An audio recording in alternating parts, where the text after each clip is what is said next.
भाइयों और बहनों, राष्ट्रपति जी ने आपातकाल की घोषणा की है। इसी वाक्य के साथ भारतीय लोकतंत्र की सबसे काली रात शुरू हुई।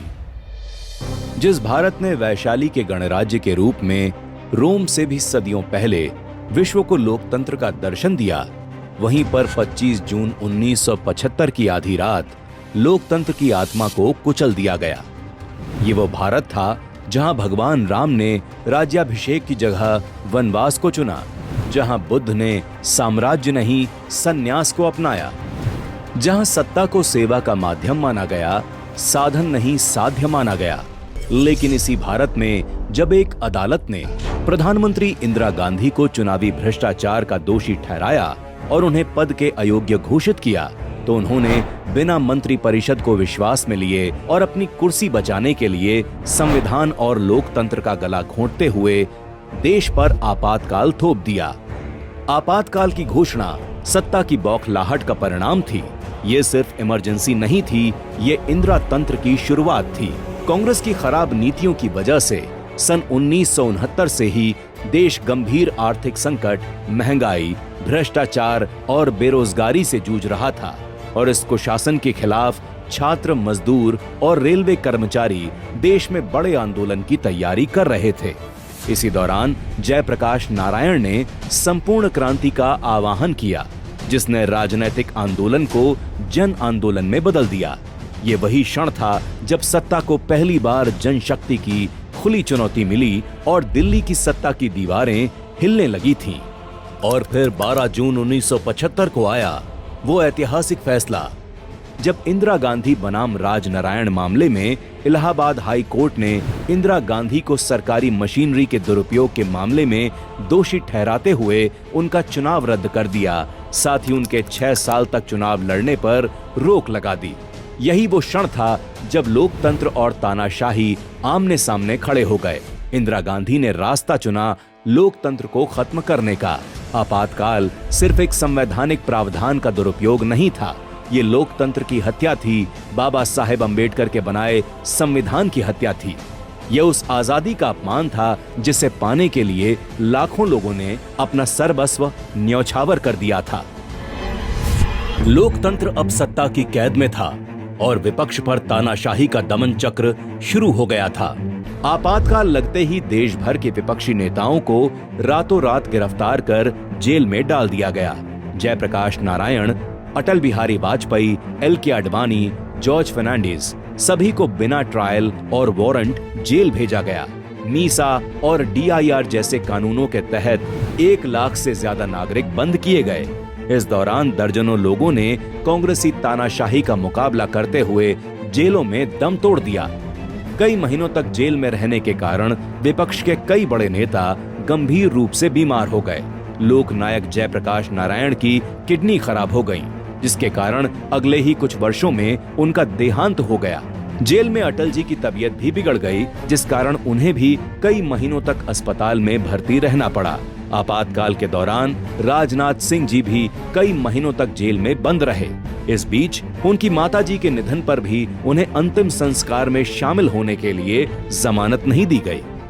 न्याय की आत्मा पर हमला करते हुए न्यायपालिका में ही न्याय को कैद करने की साजिश रची जाने लगी।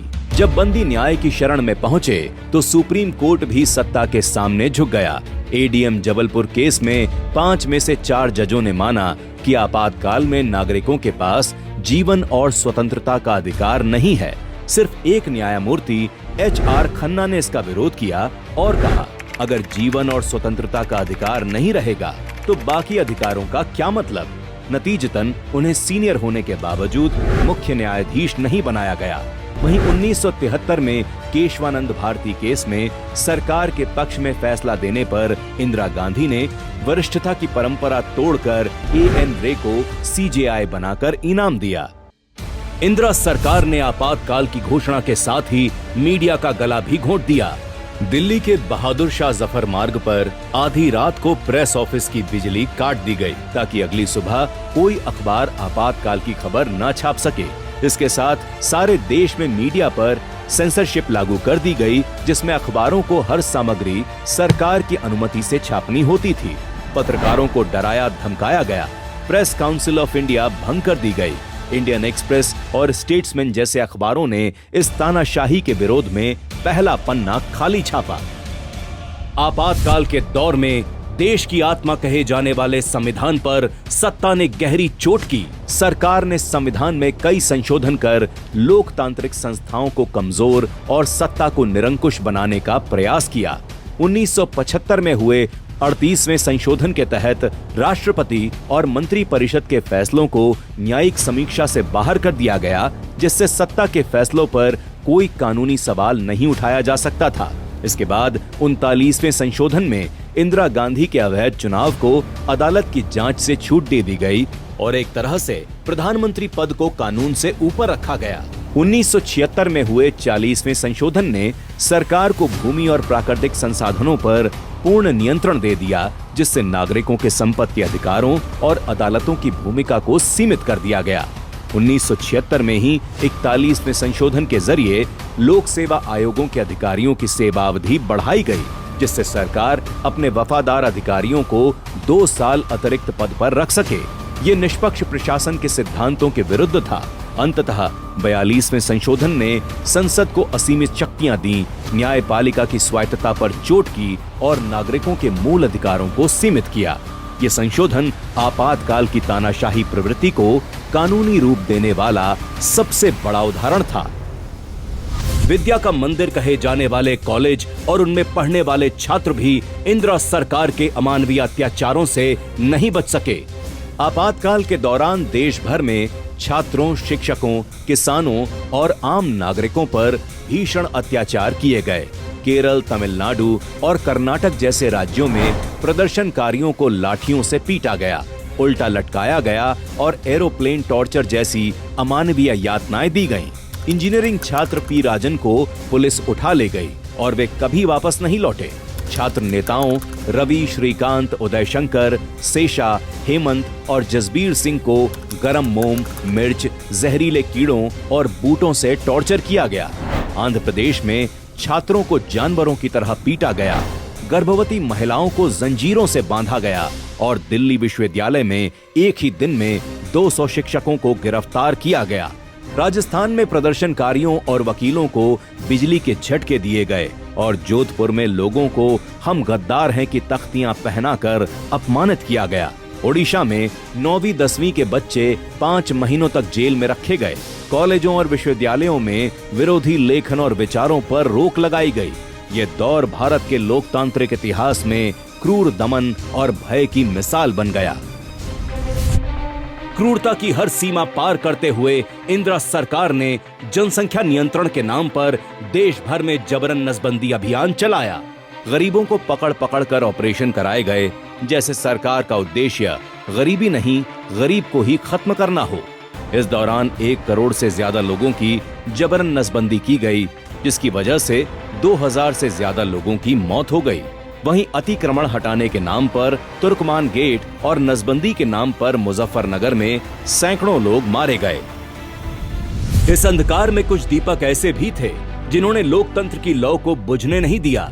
जब पूरा देश डरा हुआ था, तब कुछ साहसी युवाओं ने लोकतंत्र की रक्षा की मशाल थामी। आरएसएस के प्रचारक नरेंद्र मोदी जी ने आपातकाल में ट्रेन से लोगों तक संदेश सामग्री पहुंचाई। आपातकाल के दौरान मोदी जी ने विभिन्न भेष बदलकर पुलिस से बचते हुए आंदोलन को जारी रखा। उन्होंने बटुक भाई और स्वामी जी जैसे भेषों में गुजरात के विभिन्न हिस्सों का दौरा किया। एक बार उन्होंने भुजंगर जेल में बंद नेताओं से मिलने के लिए स्वामी जी का रूप धारण किया और वहां 1 घंटे तक गुप्त रूप से बैठक की। आपातकाल के दौरान मोदी जी ने प्रचार सामग्री के वितरण के लिए अभिनव तरीके अपनाए। उन्होंने साहित्य को नाई की दुकानों में रखवाया ताकि लोग वहां आकर उसे पढ़ सकें। इसके अलावा उन्होंने संतों और धार्मिक नेताओं के माध्यम से ये सामग्री ग्रामीण इलाकों में पहुंचाई। उन्होंने आपातकाल के दौरान के अपने अनुभवों को संघर्ष मां गुजरात नामक पुस्तक में संकलित किया। उनके द्वारा ये पुस्तक 23 दिनों में पूरी तरह से स्मृति से लिखी गई है।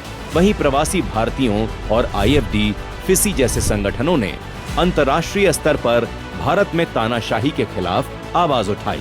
टाइम पत्रिका जैसी मीडिया संस्थाओं की आलोचनाओं ने इंदिरा सरकार पर वैश्विक दबाव बढ़ाने का काम किया। तानाशाही को चुनौती देने के लिए साहित्यकारों और कलाकारों ने भी कमर कस ली।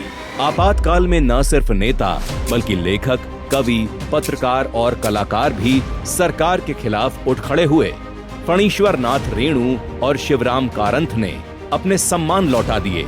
स्नेहलता रेड्डी की जेल में मौत हो गई और किशोर कुमार के गानों पर प्रतिबंध लगा दिया गया।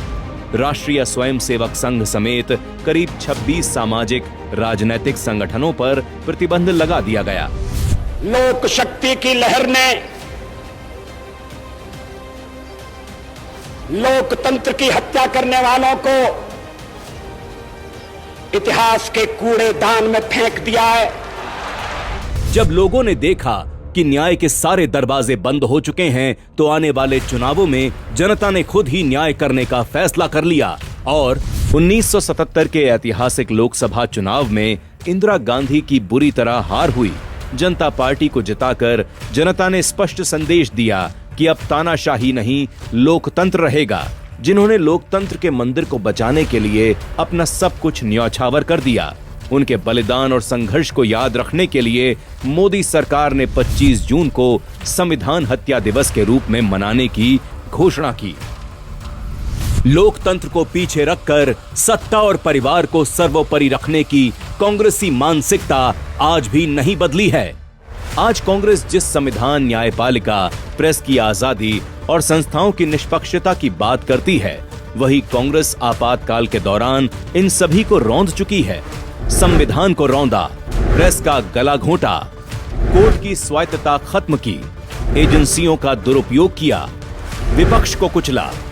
आपातकाल ने देश को यह सिखाया कि लोकतंत्र को बलिदानों के बल पर जिंदा रखना पड़ता है। आपातकाल केवल एक राजनीतिक अध्याय नहीं था, बल्कि एक चेतावनी है जो ये बता रही है कि भारत के लोकतंत्र के लिए अभी भी खतरा टला नहीं है, क्योंकि तब भी कांग्रेस का चरित्र अलोकतांत्रिक था और आज भी कांग्रेस के लिए एक परिवार देश से बड़ा है। और जब तक ये मानसिकता रहेगी, देश के लोकतंत्र के लिए खतरा बना रहेगा। कोई व्यक्ति कितना भी बड़ा हो मगर देश से बड़ा नहीं हो सकता। कोई दल कितना भी शक्तिशाली हो मगर 62 करोड़ जनता से अधिक शक्ति नहीं रख सकता।